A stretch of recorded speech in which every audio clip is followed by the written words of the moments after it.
Welcome to Behind the Scenes at the Hanover Theatre. Now, here's your host, Lisa Condit.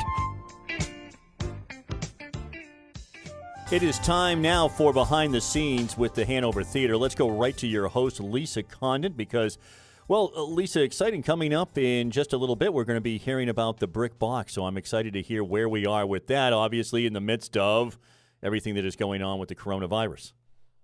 Yes, good morning, Hank. Good morning. Good morning to everybody who's listening. Wow, what a week since the last time we spoke, huh? Every week is like a month or 6 months, or I don't know how to describe it. It really is amazing how much has been happening. So where are we now with everything that's happening behind the scenes at the Hanover? Right. So obviously our industry, when you look at the touring Broadway productions, is so heavily influenced by what's happening in other parts of the country, especially in New York. And most people have probably heard by now that Broadway is shut down until June, or through June. That's significant for New York. What that also means, and we talked about this a little bit last week, the tours, we unfortunately, and I'm sure you can hear it in my voice, and it was really difficult for us to go ahead and make that decision to cancel the rest of this season's Broadway productions. But, of course, that's what we need to do. I say that, of course, because we all know that, we're hunkering down for the worst of, and we're not exactly sure when we're going to be able to gather in groups of 10 or more. So, postponing a date until June at this point, whereas that looked like a great idea 2 weeks ago, this week, right. we can't do that.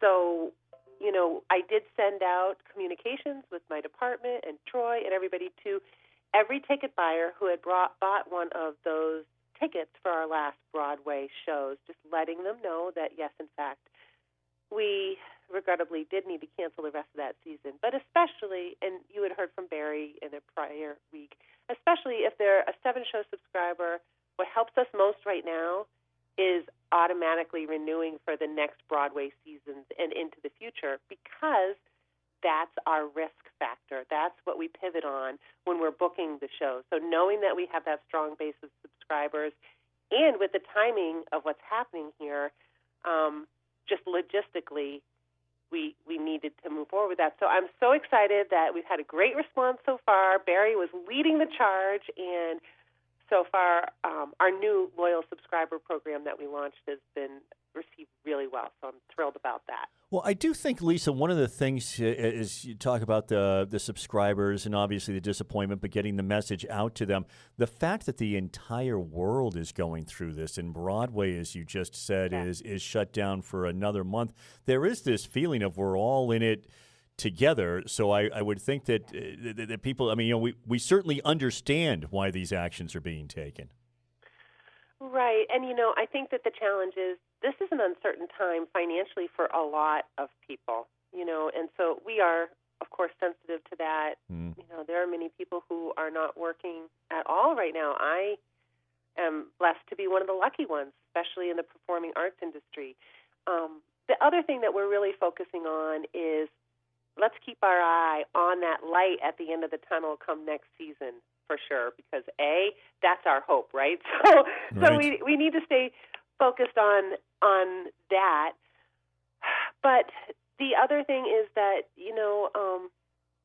just looking forward to the summer, that's an uncertain time for us. And what we really want to do is we want to stay connected to our people. And by our people, I don't just mean the people who spend money with us, but the people, our volunteers, the people who care for us, the people who give their time and energy and just love theater or concerts. And so most people also realize that, there are some shows that are offering live streaming. And while we talk incessantly about how nothing replaces live performance, and boy, if there's ever a time when we understand that, it's now. That said, on our social media, especially Facebook, and to our ticket buyers, we are sharing links for watching some of these Broadway tours live, especially the last 3 in our season. It's it's ironic that we are now able to refer our ticket buyers to a place where they're not going to be sitting in our theater with all of their friends and loved ones and having that live experience, but at least there are places where we can get nuggets of art and performing arts and music and dance. Yeah, no, absolutely. I mean, I'll tell you, Lisa, and I'm sure you've seen some too. I saw Memphis last week. They had that up and running. We saw Pippin with William Catt. This was the one that they had done for TV the other night. We watched that one. I mean, there is some good stuff out there. It does not take the place of live theater. But for those who, I don't know, you need that musical theater itch scratched. There are some things that are out there. Yes, but we are so looking forward to next season. That is what personally is keeping me excited, because I have to look ahead to that. So. Yeah. Boy, as we figure out more about what's happening and when it's safe for us to be out in groups again, we're looking at an amazing August launch schedule for our next season when we go ahead and we announce that last show that's coming to the Hanover Theatre. And we're not setting any dates as far as that big preview party that, we were talking about a few weeks ago yet, but I think that we can look to finalize that within the next month, hopefully, Yeah, no, and I think we're going to need events like that. I mean, a couple of things there. One, of course, is that event has just grown now so that you fill a theater for people to just come and be able to hear what shows are coming to fill a theater for those shows. But, I mean, that had some humble beginnings for people to be able to start to come out and hear. I mean, really, it's the most amazing thing to me, the way that you guys have made that must-see and what show is going to show up and give us a little bit of a preview to what I'm sure other theaters around the country. Here's an announcement. We'll put it on our Facebook page or something. And here it's a whole show in and of itself. So, but these are the kinds of things that as they are announced, and they will signal not only that we are getting back to normal, but they're things for us to look forward to over these next couple of weeks, because as you've already put it, we know that at some point, the light at the end of the tunnel, the next season will happen. It's deferred, but it is, we're looking forward to what are those announcements going to be, and it's just going to be, I don't know, it's what keeps us going, really. Well, absolutely, because we all like to go to the theater because we're escaping from our everyday grind, right? Or we want to share an experience. It's a snippet of time and experience that's completely in the moment and shared, where it can transform you and also give you an insight into something that maybe you struggle with or society struggles with, and it gives us a reference point to talk to each other. And if there is ever a time when that is important, that understanding and compassion is important, it's, first of all, always, but we feel it right now, I would say. Yeah, Lisa, we'll take a quick break, but straight ahead, we are going to have Olivia Scanlon joining us. You're going to be talking to her about what's happening with the Worcester BrickBox, and we'll have that straight ahead for everybody. It is Behind the Scenes with the Hanover Theatre.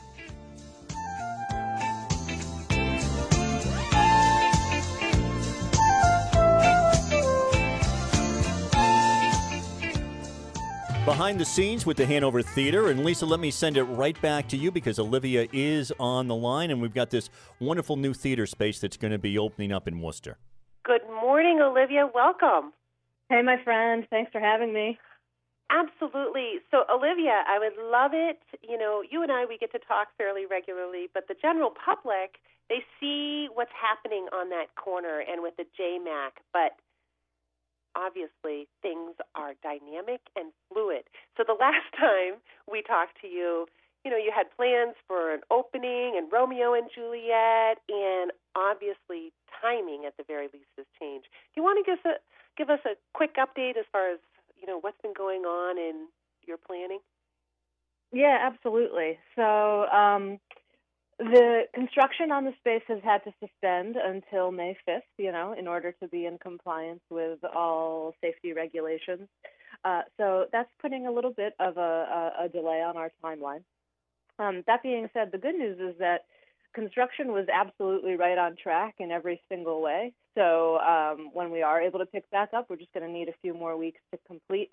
And the guys have been doing great work, and even a few little things are still able to move forward. I think we have one person going in alone to install some monitors and things like that. So they're even just finding little ways to move things forward safely. Meanwhile, WBDC, who is our landlord, has closed down the whole building and is doing a deep clean of all of the spaces. So we'll be nice and sparkly fresh whenever we are able to reopen. And so that's kind of like the actual nuts and bolts of what's physically happening in the space. And then in terms of programming, we have moved all of our May events into the later months.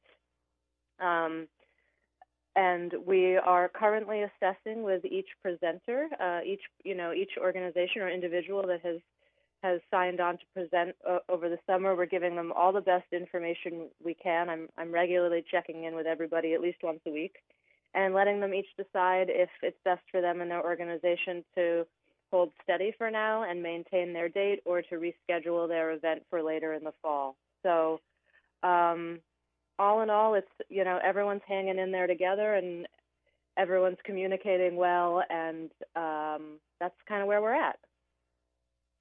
So anything that you really want to make sure the public knows, or important dates that you're trying to put out there? Yeah, totally. As you had just mentioned, we were sort of hoping to have kind of a grandish opening weekend in May. And it looks instead that we're going to play the summer by ear, as, we all are in so many ways, and that our grandish opening weekend will probably be in September. We're looking at hosting a big dance party hosted by the JMAC on Friday night, September 11th. And then we're looking to bring in some dynamic theater performance on that Saturday, and possibly a filming or another sort of, I don't want to say smaller event, but sort of different kind of energy event for the Sunday, so that we have a wide range of offerings. So it's certainly not. That sounds awesome. Yet, and Olivia, I want in on the dance party. Yeah, isn't it? Are there any restrictions on this dance party? Are we coming in costume? Are we? No. Are we raising money by dancing all night? What are we doing? So the idea is that there's sort of different feels. So in the sense that we're going to have one DJ in the pop-up playing more like classic rock and pop music and that kind of thing. And then in the actual BrickBox, that's where it's going to be more like of a club feeling with, hip-hop, R&B kind of style. And then later in the evening, around 9:30, 10, the folks who run Queer the Scene are going to do a drag performance right in the middle of the dance party, and then that's going to take us through the rest of the night, and we'll probably go till about 11:30. So I just have to drop my professionalism. I have to drop my professionalism for just a second and say, OMG, that sounds amazing. Yes. Thank you. Yeah, I brought it to the team because I used to live in Cambridge, and Cambridge has this thing called the Central Square Dance Party, where they take over all of Central Square right outside of City Hall, and it's huge. And I thought maybe we could recreate something similar to that in the JMAC, and the team went for it, so I'm really excited. Oh, so awesome. That's going to be probably our first event. It's also on the eve of Worcester Pride, and it's also, September 11th, which is a weighty moment for our country every year. And I think especially this year we'll bring up some, additional reflection and response. And so to have something so joyous and inclusive to start out our space seems like a silver lining. Since we've had to pivot, I'm happy that we're pivoting in that way. And then, again, we're looking at really cool programming for the Saturday and Sunday of that weekend as well. So if people want to pencil in that September 11th weekend to be at the JMAC, that would be super. And if they want to get on your list, so like me, they're sure to be invited, what can they do? Yeah, they can go right to our website, jmacworcester.org. And then right at the top, there's a link that says newsletter, and they can click that and sign up. That sounds amazing. So I will see everybody there that weekend of September 11th for sure.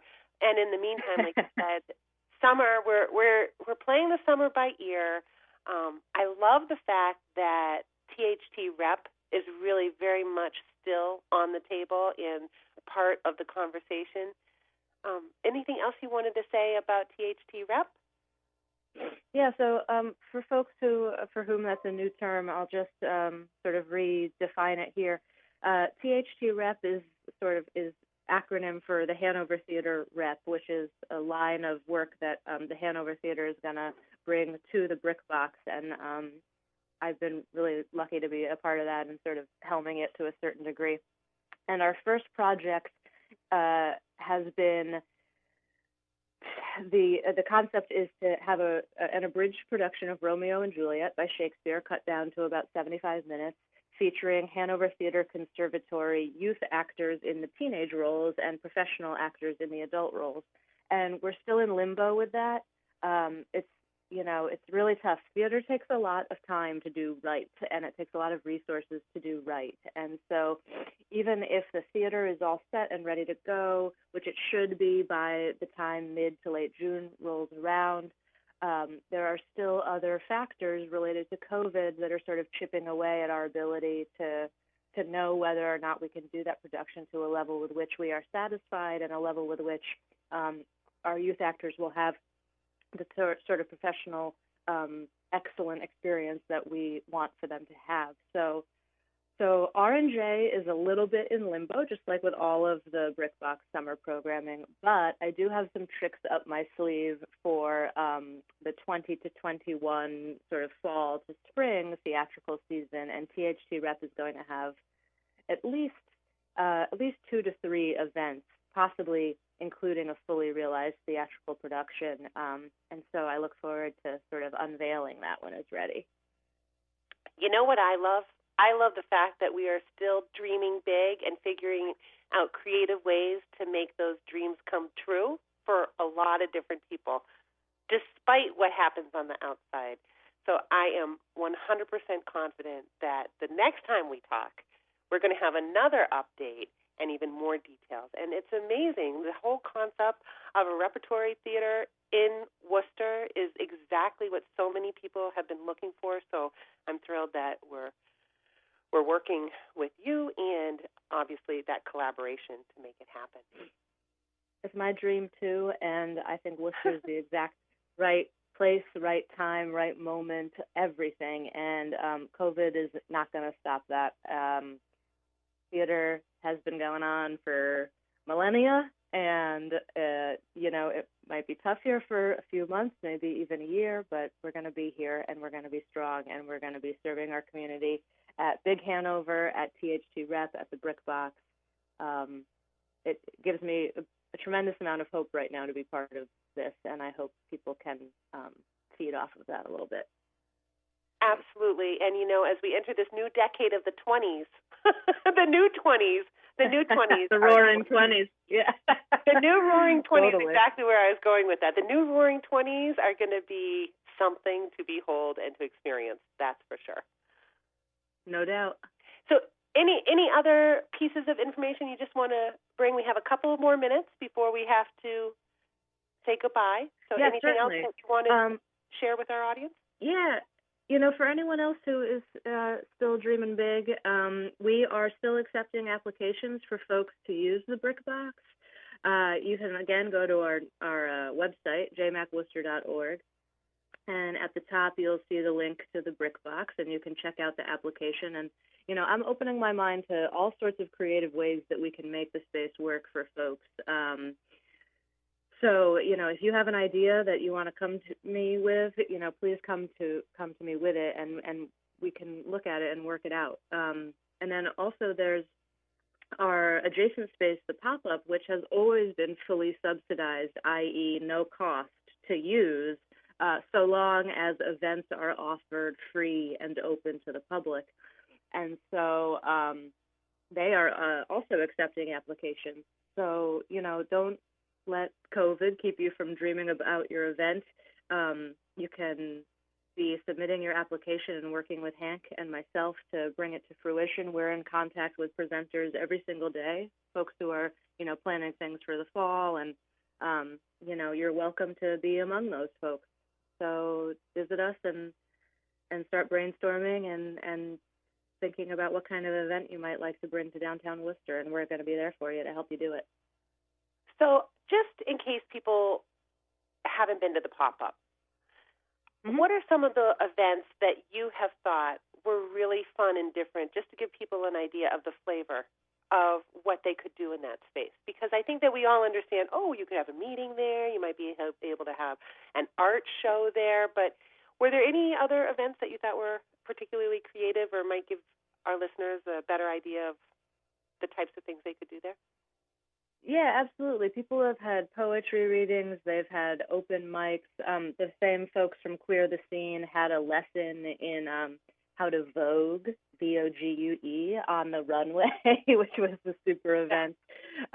There's a Main Idea, which is a great local organization. They have a teen art night, and they set up all different stations where teens can work on visual arts projects or music.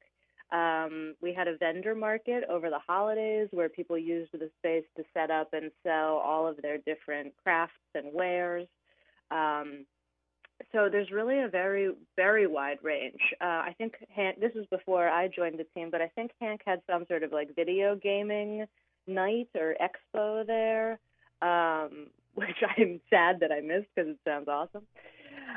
So the sky really is the limit. If you, it's really not only a gallery space, although it certainly is a gallery space. And if you want to have your visual art shown there, you should absolutely apply. But it's certainly, Hank, just as I was saying about the BrickBox, Hank is all for sort of fostering a wide range of events and seeing, what that space can hold and help make happen. So, again, if your busy quarantine schedule lets up and you have some time to doodle or brainstorm or daydream, feel free to bring those doodles and brainstorms and daydreams to us, and we'll see if we can get the ball rolling on having them become real live events once we're all blessedly able to be together again.